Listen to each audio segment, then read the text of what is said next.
Sudeći po tome kako Srbi planiraju da glasaju, oni će glasati za Trumpa.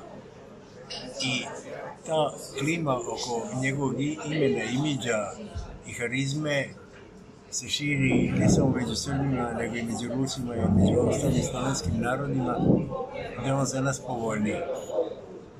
I taj stereotip postoji od tog vremena kad je on bio predsjednik Amerike, prati ga glas da on je napravio rat, međutim jeste on indirektno bio umešan u onaj rat između Irana i Izraela. Zapravo Trump je na strani Izraela i on podržava Habad i ja mislim da njegova veza sa Rusijom ide preko ruskog Habada.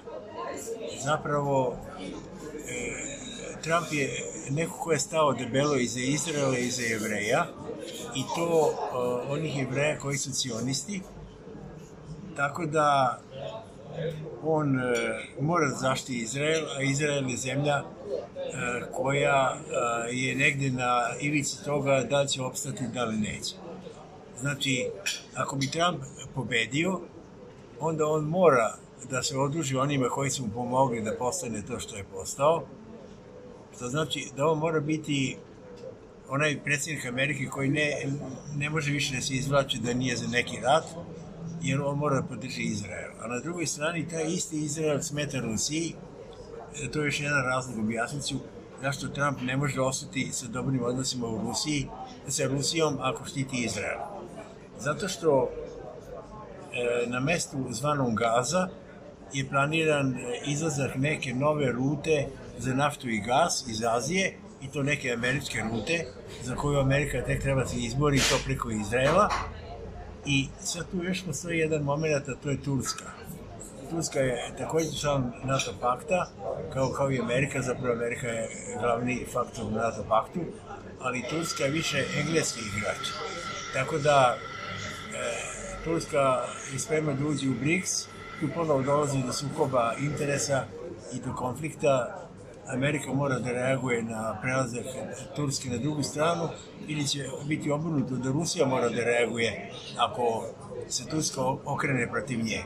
Znači, sam Trump ne može ostati neutralan u toj situaciji ako postane predsjednik Amerike, ali da je harizmatičniji, da je konkretniji, da je sposobniji, da je prodorniji nego njegova konkurentkinja, to je sigurno. Međutim, ja još uvijek mislim da postoji velika mogućnost da su oni iz duboke države postavili Trumpa po onom navodnom atentatu koji je bio u stvari javni obred. Neki kažu da druga knjiga Mojsijeva, glava 29, 20. stih, kaže sljedeće: gde se krvlju poškrope vrh uha, iako ima varijanata i resica, da se obredno postavi izabrani vođa prvosveštenik. Ako je to tačno, a to će vreme pokazati, onda je Trump već izabran. Možda preterujem, ali je to tako vrlo specifično i teško da je baš bila slučajnost, a i onako imaju osiguranu i drugu stranu. Ostalo, mislim da smo u odmakloj pripremnoj fazi i da svi odigravaju svoj deo uz navodno određena naguravanja, ali to je sve deo procesa. Dalje imamo još jednu situaciju vezanu za Izrael, koga Trump podržava, a to je da Izrael pomažu finansijski sledeće države, o tome se nije znalo, to je po korini Aleksandrovna Gevorgjan, koja je poznati ruski politolog. Znači, Bahrein, Turska, Jordan, Egipat, Azerbejdžan, Ujedinjeni Arapski Emirati i Kazahstan, to su 7 zemalja koje finansiraju Izrael. O tome se ne zna. Znači, Trump mora da stane i u tom kontekstu na nečiju stranu.